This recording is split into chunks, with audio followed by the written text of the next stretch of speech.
아멘. 잘 지내셨죠?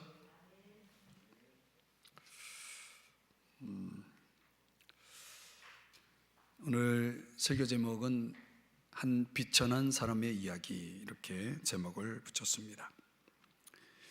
우리가 읽은 21절 말씀 속에 바로 그 표현이 나옵니다. 그의 왕위를 이을 자는 한 비천한 사람이라.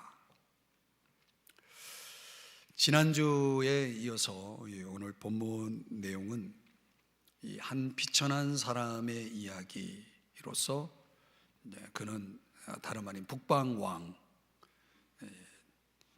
북방 수리아를 통치하고 있었던 왕의 이야기입니다. 주전 175년에서 163년경까지 수리아를 통치했던 것으로 역사는 소개하고 있습니다. 우리가 다니엘서 8장에 보면은 작은 뿔, 그 넷째 짐승에서 나온 이 작은 뿔에 대해서 하나님께서 다니엘의 환상 가운데 그 작은 뿔을 보여주셨는데, 바로 그 작은 뿔로 등장하는 성품으로나 행위로나 아주 악한 사람, 바로 오늘 그 악한 사람을 한 비천한 사람, 이렇게 소개하고 있는 내용입니다. 정확하게 말하면 그는 이 안티오쿠스 4세로 자신을 이 에피파네스라고 하는 그런 칭호로 자신의 이름을 그렇게 불러서 그 이름 전체를 우리가 안티오쿠스 에피파네스 이렇게 부르죠. 그 에피파네스라고 하는 이 이름은 영광스러운 자, 이런 뜻을 가지고 있습니다. 영광스러운 자. 이름은 영광스러운 자인데, 오늘 가브리엘 천사가 다니엘에게 보여주고 소개하고 있는 그에 대한 소개는 이렇게 말합니다. 한 비천한 사람이다. 그러니까 영광스러운 자가 아니라 비천한 사람이다. 근데 이 비천하다라고 하는 이 단어가 좀 궁금해지지 않습니까? 이 무슨 뜻일까요? 비천하다는 게. 히브리어로는 바자라고 하는 단어입니다. 바자. 이 바자라고 하는 단어의 뜻이 뭐냐면, 여러 가지 의미가 있지만은 간교한, 비열한, 이런 뜻을 가지고 있는 단어입니다. 바자. 여기서 비천한 사람이다라고 이 번역이 되어 있지만은, 그걸 좀 풀어서 설명하면 아주 간교한 사람이고 비열한 사람이다.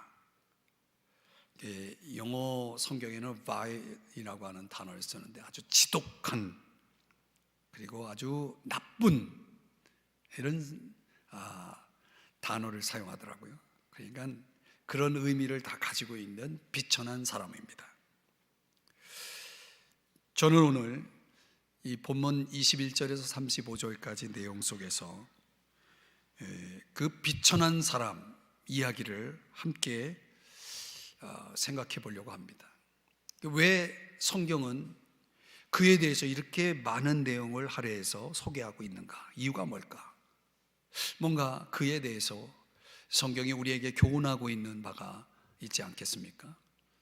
그의 이야기 속에서 저와 여러분이 배울 교훈이 있습니다. 첫 번째는 그의 등장에 대해서 우리가 배울 것이 있습니다. 자, 21절을 다시 보시면, 나라의 영광을 그에게 주지 아니할 것이나 그가 평안한 때를 타서 속임수로 그 나라를 얻을 것이며. 자, 요 21절 후반부의 내용을 좀 설명을 드리면, 원래는 그가 왕위를 이을 자가 아닌데, 그 왕위를 이을 자가 실제로는 누구였냐면 이 데메트리오스 소테르라고 하는 사람인데, 근데 어려요. 왕위를 실제로 이을 자지만은 나이가 어린 거예요. 그때 이 안티오코스가 그 데메트리우스 소테르의 법적인 보호자임을 주장하면서 나서게 됩니다. 나이가 어리니까 이건 이제 왕위를 이어서 통치하기가 어려우니 내가 이 소테르를 내가 좀 보호해야 된다라고 하는 것을 주장하면서 결국은 이제 그 데메트리우스 소테르의 왕위를 빼앗게 되는 거죠. 이건 아주 간교한 속임수를 사용해서 그 왕위를 차지한 것입니다. 그래서 오늘 21절 후반부에 뭐라고 말합니까? 속임수로 나라를 얻었다 이렇게 말하고 있는 것입니다. 근데 사실 그 왕위를 얻는 과정은 그렇게 쉽지 않았다고 합니다. 왜냐하면 이 그 큰 군대가 그의 그 강교한 속임수로 왕위를 차지하려는 의도를 가지고 있는 이 안티쿠스를 가로막고 있었다라고 하는 거죠. 이제 그 내용이 22절의 내용인데요. 넘치는 물 같은 군대가 그에게 넘침으로 말미암아 패할 것이요. 넘치는 물 같은 군대가 누구를 가리키냐면 바로 데메트리우스 소테르가 왕위를 잇기 전에 그 전 왕, 죽은 왕의 신하들과 그 신하들이 이끄는 군대와 애굽 군대가 동맹을 맺어가지고 이 안티오쿠스가 왕위를 차지하지 못하도록 그걸 가로막는, 그걸 막아서는 그런 동맹에 이루어진 것이죠. 그래서 싸움을 벌였는데 결국은 이 안티오쿠스에게 패배를 하고 맙니다. 그리고 그 내용이 동맹한 왕도 그렇게 될 것이며 패배를 하고 맙니다. 근데 여기서 우리가 생각해 보면 안티오쿠스가 어떻게 그 동맹군을 이길 수가 있었을까? 이제 말하자면은 23절에 보면은 그런 내용이 나오죠. 그와 약조한 후에 그는 거짓을 행하여 올라올 것이요 소수의 백성을 가지고 세력을 얻을 것이며, 계속해서 이 안티오코스의 어떤 그 특징이 뭐냐면 계속 간교한 속임수를 사용하는 거예요. 사람들을 계속 속여가면서 그 세력 확장을 이루어 나가는 것이죠. 또 24절에 보면은 이제 그런 가운데 그 세력을 확장해 나가는 가운데 그가 평안한 때에 그 지방의 가장 기름진 곳에 들어와서, 그 지방의 가장 기름진 곳은 어디를 가리키냐면 예루살렘을 가리킵니다. 그 예루살렘에서 어떤 일을 행하냐면 그의 조상들과 조상들의 조상이 행하지 못하던 것을 행할 것이요. 이게 어떤 일이냐면 역사적으로 안티오코스가 어떤 일을 행하냐면 예루살렘에서 정통파 제사장들과 또 진보파 제사장들, 이렇게 크게 제사장들을 두 그룹으로 나누는데 이 두 그룹의 제사장들을 번갈아 가면서 그 직분을 맡게 하면서 그 직분을 팔아서 그 직분을 판다는 건 뭡니까? 거기서 팔 때 들어오는 자금이 있지 않습니까? 그러니까 그 많은 자금들을 정통파 그리고 진보파 제사장들을 번갈아 가면서 세우면서 거기서 이제 돈을 받아가지고 많은 자금을 끌어모읍니다. 유다의 역사 속에 이런 일은 없었던 거죠. 이 안티오코스가 얼마나 교활한 사람인지 이런 일들을 하면서 오늘날로 말하면 상당한 비자금을 이제 이렇게 조성하게 되는 거죠. 그렇게 해서 노력하고 탈취한 재물들을 가지고 사람들에게, 무리에게 흩어주는 겁니다.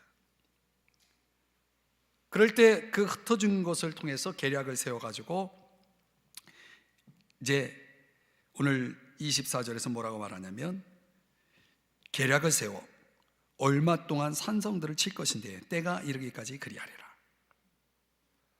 그러니까 그 노력한 탈취한 재물을 가지고 그 전에는 도무지 있을 수 없었던 그런 일들을 통해서 그 재물 가지고 사람들에게 막 흩어주는 그런 계략을 가지고 이제 중앙부대에 등장하게 되는 것입니다. 이런 과정들을 오늘 본문 24절까지 내용을 소개하고 있는 거예요. 그러니까 그의 등장 속에서 우리는 계속 지금 어떤 단어를 계속 보고 있냐면 속임수라는 단어가 등장합니다. 속임수. 그러니까 안티오쿠스라고 하는 그 인물이 가지고 있는 주된 캐릭터는 뭐냐면 속이는 겁니다. 아주 간교하게 사람들의 마음을 사로잡는 거죠. 그 속임수를 통해서, 거짓을 통해서, 여러 가지 계략들을 통해서 자신이 취하고자 하는, 나라를 차지하고 세력을 확장하는 그런, 세상으로 말하면 영광과 성공을 거머쥐는 그런 인물이었다라고 하는 것입니다. 그러나 그 안티오쿠스의 등장 속에서 그 저변에 깔려있는 그가 보여주었던 그 캐릭터, 누구를 너무 닮아 있지 않습니까? 누구를 닮아 있다고 생각합니까? 그 속임수, 그 거짓, 그 계략. 우리의 대적 마귀가 아니겠습니까? 그 안티오쿠스는 이제 다음 시간에 우리가 살펴보겠지만은 앞으로 나타날 적그리스도의 전형이거든요. 자, 그런 차원에서 요한계시록 12장 9절에 보면 큰 용이 내쫓기니 옛뱀 곧 마귀라고도 하고 사탄이라고도 하며 온 천하를 꿰는 자라. 사탄을 어떻게 소개하고 있습니까? 온 천하를 꿰는 자라. 안티오쿠스가 그 보여준 그 속임수, 그 거짓, 그 계략의 그 속성이 바로 이 마귀에게서 보여지고 있는 것입니다. 고린도후서 11장 14절 15절에 보면 사탄도 자기를 광명의 천사로 가장하나니, 사람들에게 노력하고 탈취한 재물을 가지고 마치 선인인 것처럼 많은 사람들에게 흩어주면서 사람들의 마음을 사로잡고 결국은 자신이 이루고자 하는 세력 확장과 함께 이 나라를 통치하는, 거머쥐는 그런 중앙무대에 진출하는 그런 모습들을 보면서 이 사탄의 전략이라는 것이 결국 이런 거라는 거죠. 그러니까 사탄의 일꾼들도 자기를 의의 일꾼으로 가장해서 역사하기 때문에 우리는 참 조심하지 않으면 안 되는 겁니다. 요한일서 4장 1절 말씀을 우리 한번 다 같이 읽어볼까요? 시작. 사랑하는 자들아, 영을 다 믿지 말고 오직 영들이 하나님께 속하였나 분별하라. 많은 거짓 선지자가 세상에 나왔습니다. 그러니까 우리가 이 시대를 살아가면서 저와 여러분이 이렇게 거짓된 자들, 어찌 보면 그 배후에는 당연히 거짓의 아비 사탄이 있겠죠. 그러니까 사탄의 역사에 의해서, 또 사탄의 일꾼들의 역사에 의해서 많은 이들이 속고 살아간다는 것이죠. 그러니 당연히 우리에게는 오늘 말씀하는 것처럼 하나님께 속하였나 분별하라. 왜냐하면 거짓된 자들이 너무나 많이 세상에 나왔기 때문이다. 앞으로는 더 할 것이라는 거죠. 마지막 때 주의 재림이 가까이 올수록 더 이런 자들이 많이 일어날 것을 말씀하고 있다는 것입니다. 겉으로 보면 다 천사예요. 그러나 그 속내는 마귀가 있는 것입니다.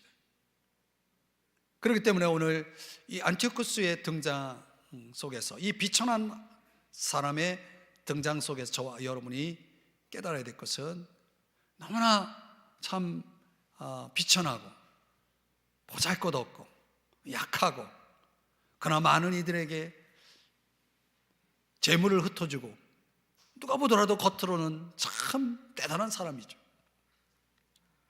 그래서 많은 사람들이 세력을 얻어서 이제 그를 추종하고 따르는 그런 인물이 되지 않습니까? 마귀도 똑같이 그렇게 될 거라는 거예요. 그렇게 역사할 거라는 거죠. 그럼 오늘 저와 여러분이 분별해야 됩니다. 마귀의 역사를 분별해야 됩니다. 또 반대로 하나님의 선하시고 기뻐하시고 온전하신 뜻이 무엇인지 분별해야 됩니다. 네, 이런 분별을 위해서 저와 여러분에게 필요한 게 뭡니까? 말씀이겠죠. 그리고 하나님 앞에 기도해야 되겠죠. 빌립보서 1장에 보면 9절 이하 11절의 말씀 속에서 지극히 선한 것을 분별하는 이런 기도의 제목을 가지고 바울이 빌립보 교회를 위해서 기도하지 않습니까? 오늘 우리가 하나님 앞에 주여 저에게 분별력을 주십시오.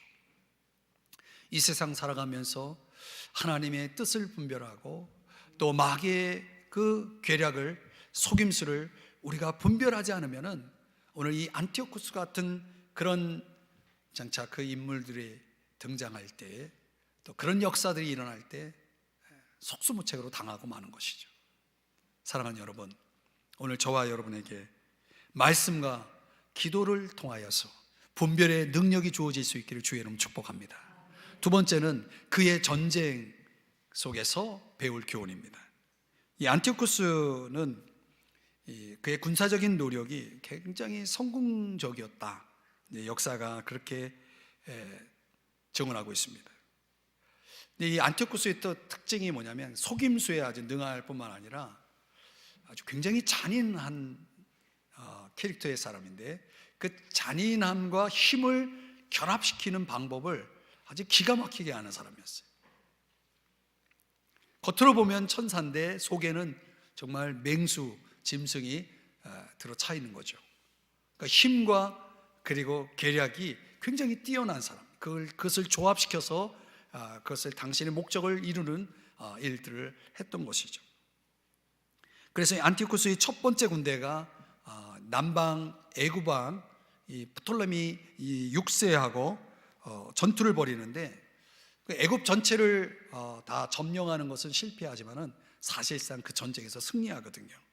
그 승리하는 내용이 오늘 본문 25절에서 소개되고 있습니다. 한번 25절 다 같이 함께 또 읽어봅니다. 시작. 그가 그의 힘을 떨치며 용기를 다하여 큰 군대를 거느리고 남방왕을 칠 것이요, 남방왕도 힘이 크고 강한 군대를 거느리고 맞아 싸울 것이나 능히 당하지 못하리니 이는 그들이 계략을 세워 그를 치민이라.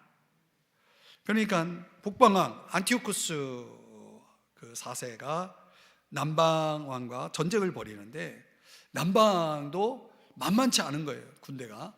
그럼에도 불구하고 북방왕 안티오쿠스를 이길 수가 없었다. 이는 그 이유가 뭐라고요? 계략을 세웠다는 거죠.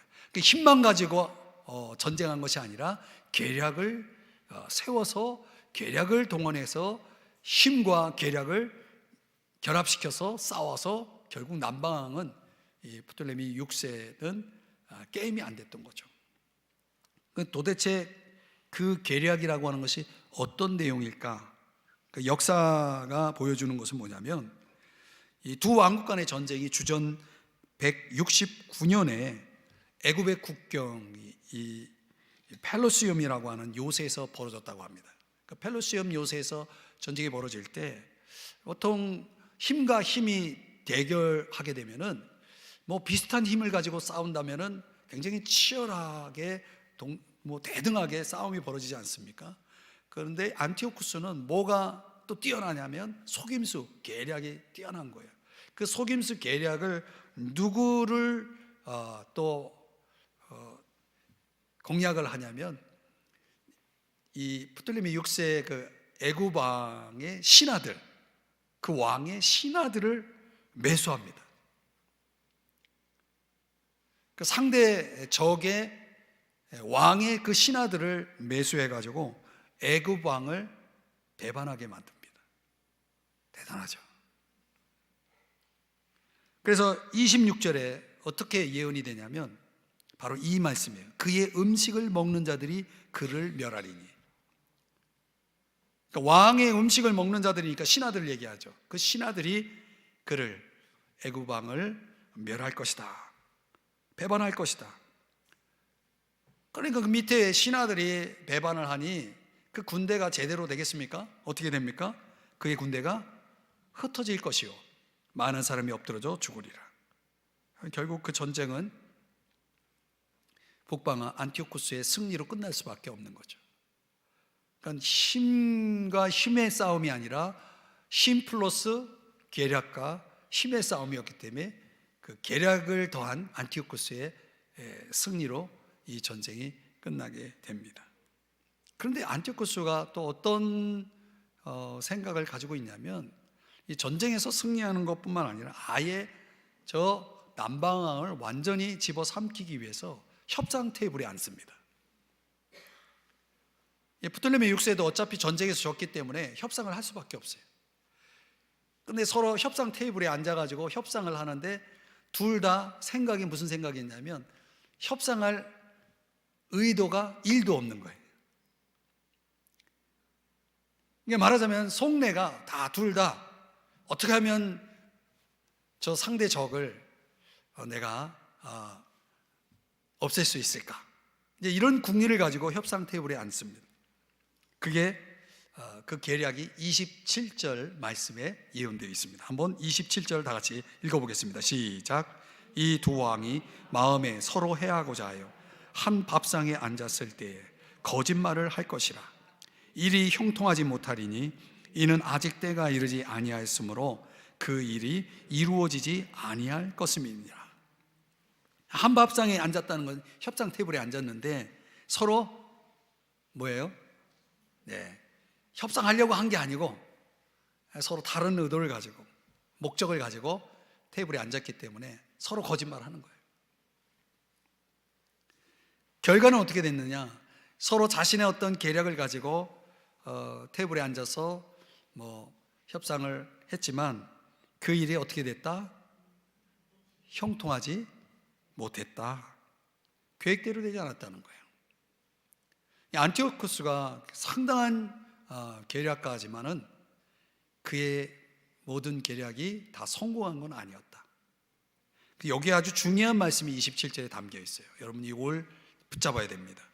27절 다시 보여주시면 일이 형통하지 못하리니 이는 아직 때가 이르지 아니하였으므로. 도대체 이 때가 이르지 아니했다라고 하는 것은 누구의 때를 얘기하는 겁니까? 정답입니다. 아직 때가 이르지 않았다는 거예요. 하나님께서 그들의 계략을 때로는 이루어지게 하고 때로는 하나님께서 그거를 이루지 못하게 했다는 거예요. 그러니까 여기서 말하는 이 때는 누구의 시간을 얘기하는 거냐면 하나님의 시간을 얘기하고 있는 거예요. 여러분, 인간이라는 것이 얼마나 똑똑하고 얼마나 능력이 많습니까? 자신의 생각과 계획을 가지고 여러 가지들을 이루어 나간다 해도 어떤 때는 이루죠. 그러나 어떤 때는 또 이루지 못합니다.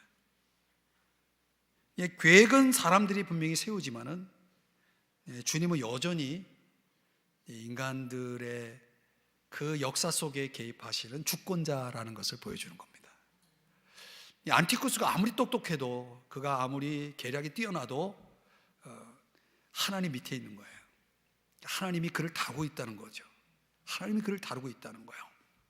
마귀가 아무리 그 간교한 계략을 가지고 세상 가운데 역사에도 역시 마귀도 하나님 밑에 있는 거예요. 하나님의 주권 아래 있는 거예요. 그러니까 하나님은 당신의 캘린더를 계속 보고 있는 거예요. 하나님의 그 시간표가 있는 거죠. 하나님의 계획표가 있는 거예요. 그 계획대로 지금 가고 있는 거예요. 인간들이 지금 하고 있는 게 아니에요, 사실은.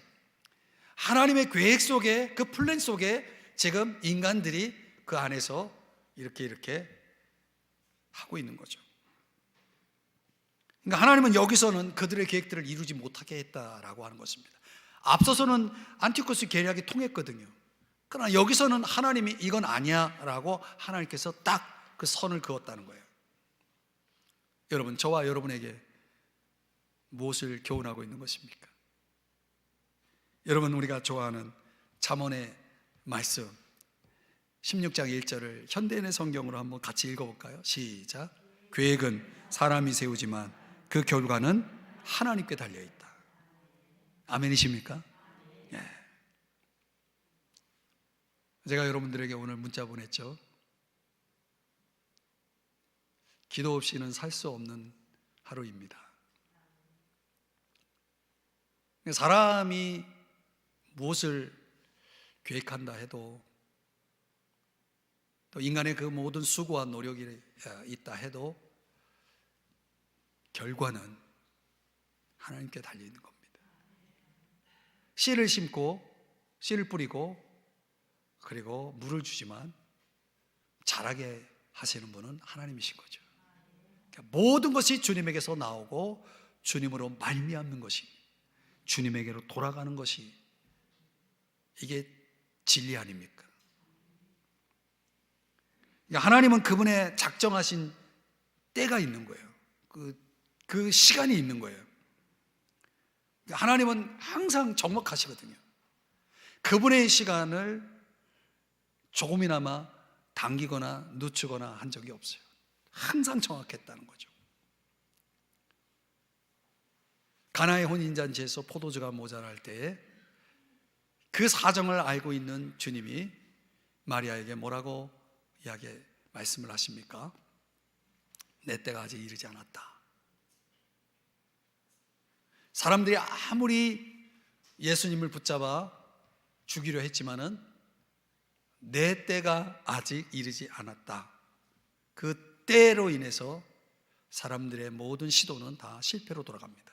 그러나 때가 되었을 때는, 때가 찼을 때는, 그때는 주님 스스로가 예루살렘으로 들어가셨고 스스로 붙잡히셨고 스스로 십자가에 달리셔서 죽으셨어요.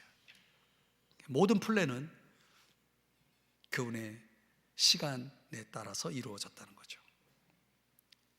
그렇기 때문에 여러분, 우리는 이 세상 살아가면서 그 하나님의 때를 생각하며 살아야 됩니다.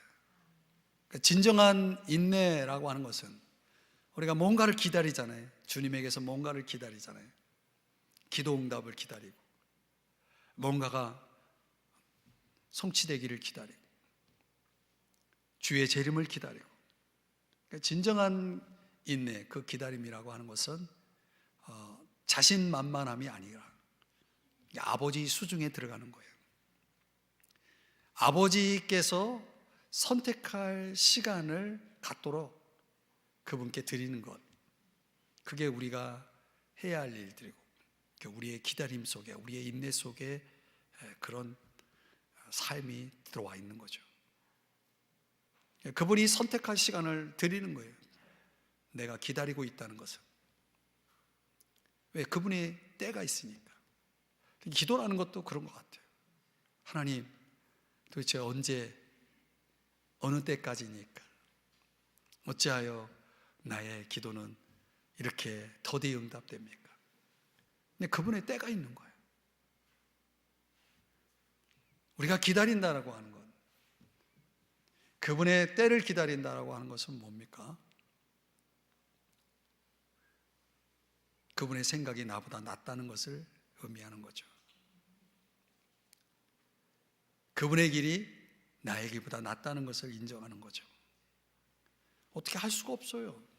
그분이 막으시면 열 자가 없고 그분이 열면 닫을 자가 없는 거예요. 그래서 잠언 16장 3절 말씀도 같이 함께 읽어봅시다. 시작. 내가 하는 일을 여호와께 맡겨라. 그러면 내가 계획한 일이 이루어질 것이다. 이루어질 것이다. 우리가 하는 일은 맡기는 일이죠. 때와 방법은 그분이 선택할 일이고, 그죠? 이게 피조물의 자리, 저와 여러분이 있어야 될 자리가 바로 그런 자리라고 하는 것이죠. 안티오코스라고 하는 그 뛰어난 계략가도 하나님 손 안에서 놀고 있었던 거야. 아, 그렇구나. 우리가 이걸 깨달아야 되는 겁니다. 이걸 깨달아야 되는 거예요. 그러니까 우리 인생 속에 오늘 저와 여러분이 배워야 할 아주 중요한 진리의 팁은 바로 이거죠. 내 모든 경영, 내 모든 계획들, 이것이 얼마나 훌륭한지, 얼마나 뛰어난 것인지, 얼마나 위대한 것인지 모르겠지만은 어떤 것이라도 우리의 모든 경영이 그분에게 맡겨져야 된다는 거예요. 그분에게 맡겨지고 이제 그분의 선택의 시간을 우리는 뭐 하면 됩니까? 기다리면 되는 겁니다. 그냥 기다립니까? 그냥 막 참고 억지로 막 참으면서 기다립니까? 아니면 막 기대감을 가지고 기다리십니까? 그 차이죠. 우리가 믿음이 있다면, 우리가 믿음을 가지고 있다면 기대함으로 하나님 앞에서 맡기며 기다리는 것이 필요하겠죠. 근데 하나님이 오래 기다리게 하는 사람은 좀 덜 기다리게 하는 사람들이 있죠. 오래 기다리면 기다릴수록 더 좋은 것이 있지 않을까요? 그런 생각을 저는 합니다.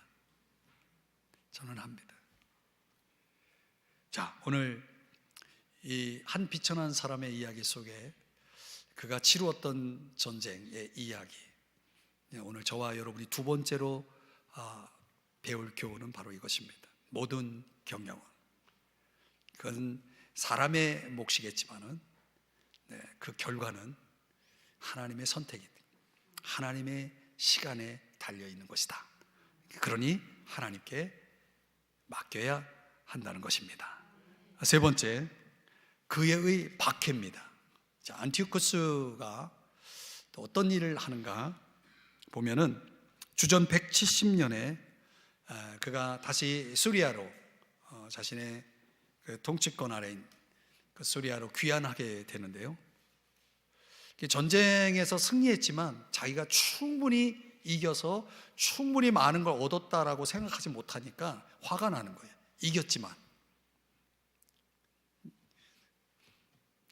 우리가 살다 보면 그런 일들이 막 벌어지거든요.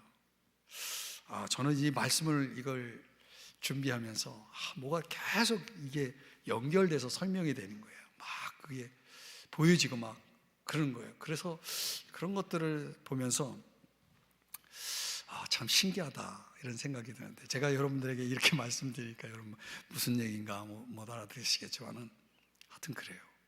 이게 원리구나. 이 안티오쿠스는 분명히 전쟁에서 승리했지만 뭔가 불만이 있는 거예요. 속에서 화가 나는 거예요. 근데 그 화를, 여러분 보통 화나면 그 화를 누구에게 풀어요? 엉뚱한 사람한테 풀잖아요. 엉뚱한 사람한테.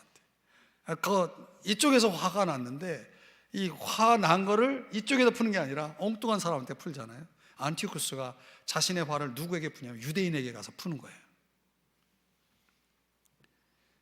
그래가지고 그 관심을, 그 화를 풀 대상을 찾는데 그게 바로 이스라엘 성전 기물이었어요.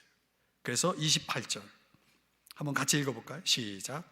북방은 많은 재물을 가지고 본국으로 돌아가리니 그는 마음으로 거룩한 언약을 거스르며 자기 마음대로 행하고 본토로 돌아갈 것이며. 그가 한 일이 뭡니까? 여기서 말씀하는 것처럼 성전을 더럽힙니다. 그 제사를, 매일 제사, 유대인들이 드렸던 매일 제사를 폐지시키고요. 그리고 많은 유대인들을 죽이게 되는데 역사에 의하면 약 8만 명을 죽였다고 합니다. 그리고 군사들을 주둔시켜가지고 계속 그런 일들을 계속 진행해 나가는 거예요. 굉장한 잔인한 그 일을 행한 거죠. 그리고 2년 후에 주전 168년에 안티오쿠스가 이제 자기가 그 충분히 만족하지 못했던 그 전쟁을 다시 치르게 되는, 다시 애굽을 공격하게 되는데요.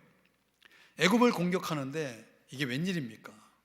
전에 있었던 그런 전쟁하고 다른 양상이 벌어지는데, 바로 29절, 30절의 말씀에 보면은 작정된 기한에, 이건 2년 후를 얘기하는 겁니다.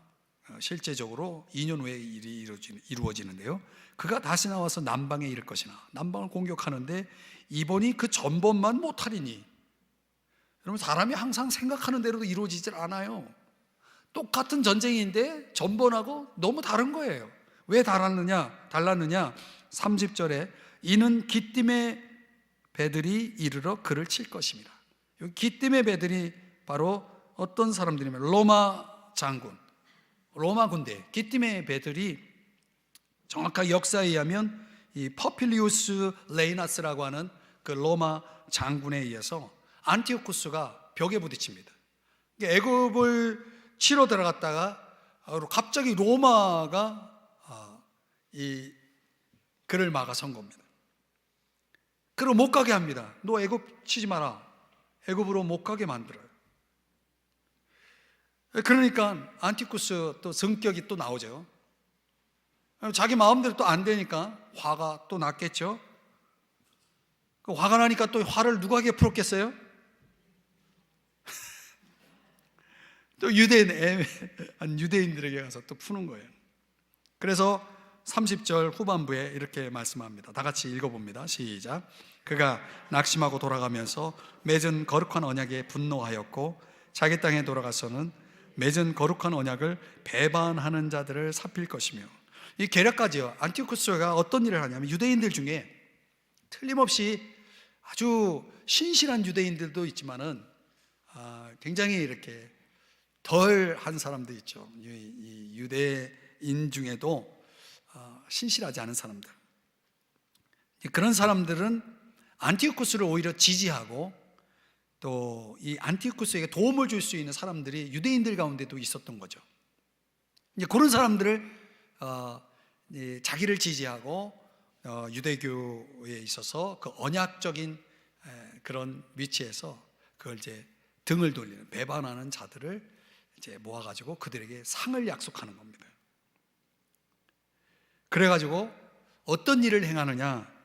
주전 168년 12월 4일에 안티오쿠스가 유대 대제사장 온니아스 3세를 몰아내고 성전 안에다가 제우스 신상을 세우는 겁니다.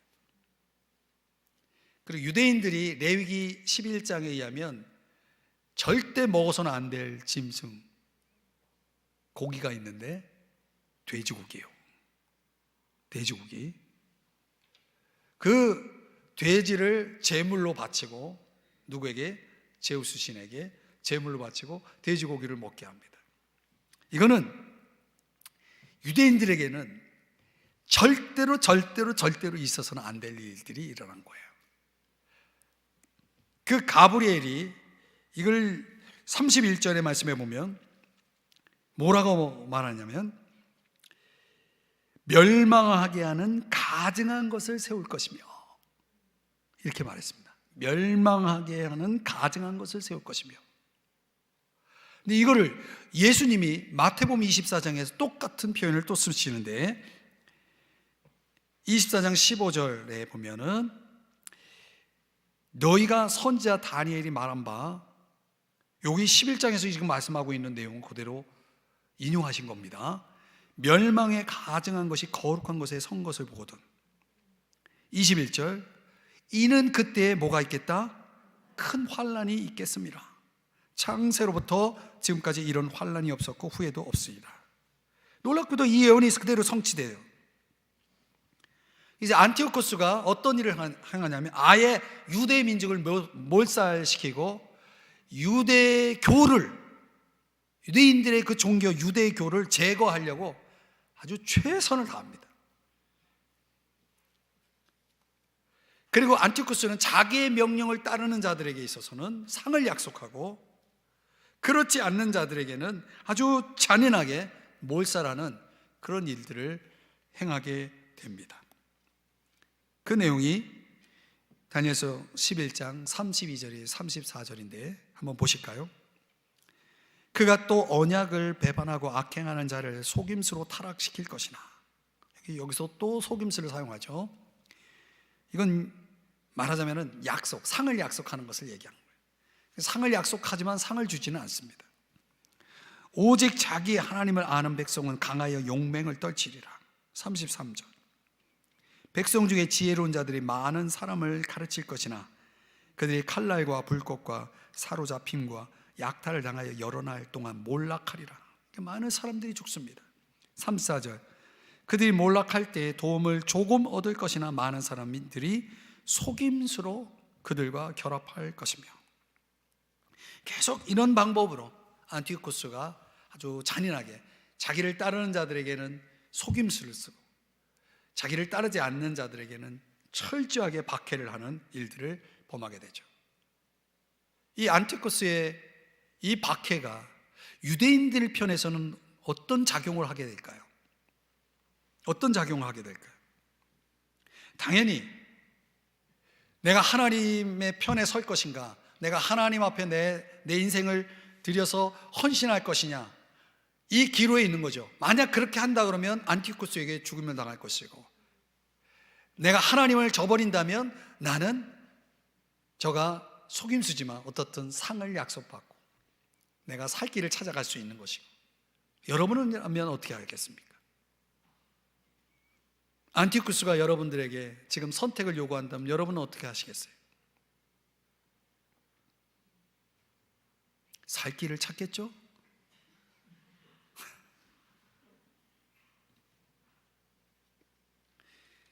(35절) 다 같이 보겠습니다. 시작. 또 그들 중 지혜로운 자 몇 사람이 몰락하여 무리 중에서 연단을 받아 정결하게 되며 희게 되어 마지막 때까지 이르게 하리니 이는 아직 정한 기한이 남았습니다. 그러니까 유대 민족에게 있어서는 이거는 신앙적으로 볼 때 분명히 시험의 시간이었고, 또 그들이 정결하게 되어지는 단련의 시간이 되었다. 그러니까 하나님께 순종하기로 정한 사람들은 죽임을 당했고, 하나님을 배반한 사람들에게는 안티오쿠스에게 상을 약속받았다. 그러나 오늘 35절에서 언급하고 있는 이 사람들, 무리 중에서 연단을 받아 정결하게 되며 희게 된 사람들, 이런 사람들이 있었다는 거예요. 역사적으로 그때 이 안티오쿠스의 신성모독 행위에 반대하면서 소위 쿠데타를 일으킨, 저항운동을 한 대표적인 사람이 누구냐면 그가 마따디아라고 하는 사람입니다. 마따디아. 이 마따디아라고 하는 사람의 5 아들이 있는데, 그 소수의 사람들이 군대를 모아서 저항운동을 하게 됩니다. 안티오쿠스의 그 신성모독 행위에 대해서 반대하면서 저항운동을 하게 됩니다. 그런데 그 중에 아주 유명한 그의 아들 유다라고 하는, 그가 마카비우스라고 하는 이름으로 알려져 있는데요, 이 대장장이라고 하는 뜻을 가진 이름입니다. 이 마카비우스, 한번 따라 하십시다. 마카비우스. 이게 성경의 역사 속에 그래도 여러분들이 이 사람 이름 정도는 외우고 있으면 좋습니다.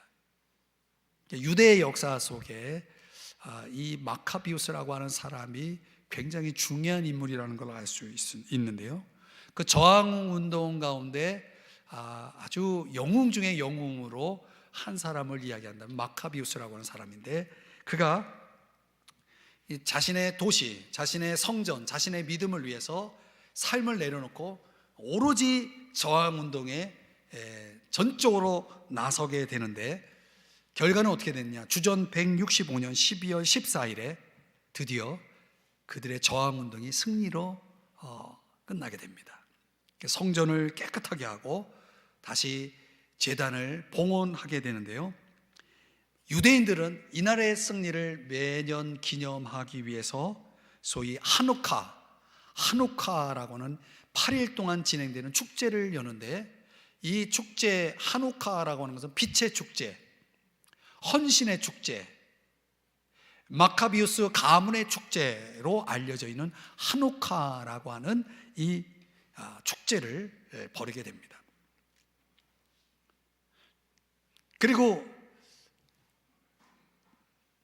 주전 165년 12월 14일에 이 하누카라고 하는 이제 아주 중요한 그 기념비적인 그 축제의 날이 정해지고, 이제 안티쿠스 에피파네스는 주전 163년에 죽임을 당합니다. 페르시아에서 이제 죽게 되는데요. 많은 사람들이 안티쿠스 에파네스를 가리켜서 미친 사람이다, 좀 한자로 말하면 광인이다, 이런 별명을 붙여 주었다고 합니다. 그래, 이 가브리엘이 이런 사람을 오늘 성경에서 뭐라고 말했냐면 비천한 사람이다. 이 안티쿠스의 이야기를 이렇게 한마디로 한 비천한 사람이다. 그 가브리엘이, 천사가 뭐라고 이 안티오쿠스의 미래를 얘기하냐면 마지막 때까지 이르게 하리니. 그러니까 안티쿠스는 이미 죽었지만은, 주전 163년에 죽었지만은 마지막 때까지 이르게 할 것이다 라고 이거를 예언한 거예요. 그러면 이 안티오쿠스가 마지막 때까지 등장할 거라는 것을 얘기하겠죠. 그가 바로 우리가 다음 주에 보게 될, 다음 주가 아니네요, 그 다음 시간에 보게 될 적그리스도의 모습이 되겠습니다. 바사 몰락 이후에 나타날 리더들에 관한 그런 예언으로서도 해석할 수 있겠지만 말이죠, 미래의 적그리스도의 전형의 그림을 분명히 보여주는 내용으로 학자들은 해석을 합니다.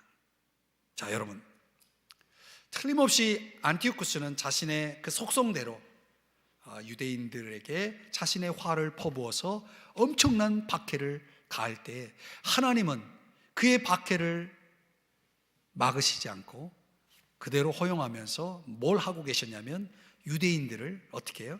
정결하게 하는, 단련시키는 시간으로 하나님께서 그 시간을 사용하셨다는 거예요. 그래서 그 가운데, 그 마음 가운데 배신하여 하나님을 등진 자들도 있지만은 하나님께서는 소위 말하는, 영어로는 렘넌트라고 말하는데, 남은 자를 거기서 하나님께서 세우시게 됩니다. 틀림없이 이 마지막 때에 이 안티오쿠스의 등장과 또 무엇이 연결되냐면 렘넌트와 연결되는 거예요. 이 마지막 때에 렘넌트들, 유대인들 가운데 신실하게 하나님께 붙어있는 남은 자들을 하나님께서 세우실 것이다 라고 하는 것을 보여준 것입니다. 엘리야 시대에 엘리야가 은신처에서 하나님을 만나죠. 하나님께 그렇게 기도하지 않습니까? 오직 나만 남았습니다. 오직 나만 남았습니다. 그렇게 말하자 하나님께서 엘리야에게 뭐라고 말씀하셨습니까? 그렇지 않다. 열왕기상 19장 18절의 말씀에 보면은 내가 이스라엘 가운데에 7,000명을 남기리니. 오직 나만 남았다라고 생각한 엘리야의 생각이 틀렸죠. 하나님은 7,000명을, 렘넌트를 남겨 놓으셨다는 거죠. 바알에게 무릎을 꿇지 않고 바알에게 입맞추지 않은 이 신실하고 순결한 렘넌트, 남은 자를 주님께서 세우셨다는 거예요. 오늘날 하나님께서는 그런 자들을 지금 세우고 있는 거죠. 시편 24편 3절 이하 6절의 말씀에 보면 여호와의 산에 오를 자 누구며 그 거룩한 산에 설 자가 누구인가? 어떤 사람입니까? 손이 깨끗하고 마음이 청결하고 뜻을 허탄한 데 두지 아니하며 거짓 맹세하는 하지 아니하는 자로다, 이렇게 말씀합니다. 5절 6절에 보니까 그는 여호와께 복을 받고 구원의 하나님께 의를 얻으리니 이는 여호와를 찾는 족속이요 야곱의 하나님의 얼굴을 구하는 자로다. 이 마지막 때의 렘넌트는 어떤 사람이 될 것인가를 보여준 겁니다. 여호와의 산에, 그 거룩한 곳에 설 자, 그들은 누구냐? 자신을 정결하게 하고 하나님께 구원의 의를 얻고 하나님의 얼굴을 구하며 사는 자들, 하나님의 이름을 부르는 자들, 여러분처럼 주님 앞에 나와 엎드리는 자들, 그런 렘넌트를 하나님께서 지금 남기고 계십니다. 시편 26편의 다윗은 내가 나의 완전함에 행하여 싸우며 흔들리지 아니하고 여호와를 의지하여 싸우니 하면서 2절에 보니까 내 뜻과 내 양심을 단련하소서, 우리가 하나님 앞에 흔들리지 않고 하나님을 진정 의지하는 사람인지, 하나님 내 마음과 내 양심, 내 뜻 단련하여 주옵소서. 여러분, 우리도 이렇게 기도할 수 있겠습니까? 하나님은 지금도 남은 자를 지키고 계시고, 오직 나만 남았다라고 착각한 엘리야의 생각과 달리 하나님은 이 땅에도, 대한민국 안에도 렘넌트를 지금 지키고 계시다는 거죠. 하나님의 시간은 정확하게 이루어질 것이고, 우리는 그 하나님의 주권적인 섭리 속에서, 하나님의 테이블 속에서 이제 하나님께서 그 시간표들을 하나하나 이루어 나가고 있는 그 시간의 흐름 속에 우리가 서 있는 것이 오늘 성경의 말씀 속의 맥락입니다.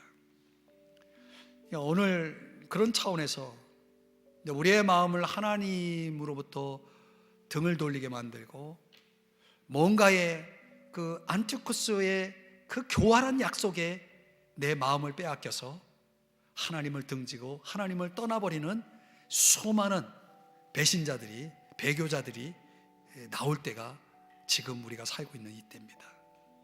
그러나 하나님께 신실하게부터 여호와의 얼굴을 구하고 하나님께 복을 누리면서 진정한 신실한 렘넌트로 그 마지막 때를 끝까지 견고히 버텨내고 있는 하나님이 지금 지키고 계신 그 렘넌트, 그는 과연 누굴까요?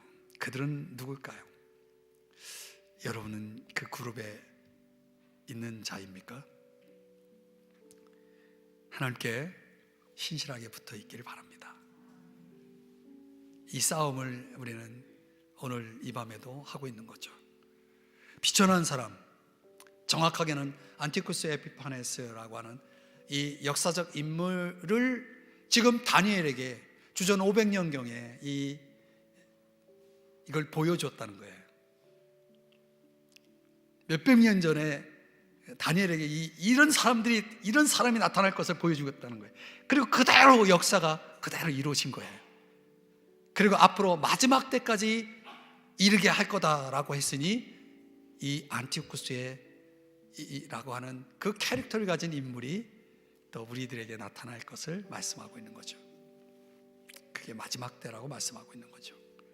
그러니 오늘 저와 여러분이 여기에서 어떤 교훈을 얻어야 되느냐, 세 가지를 정리해 볼 수가 있는 것입니다.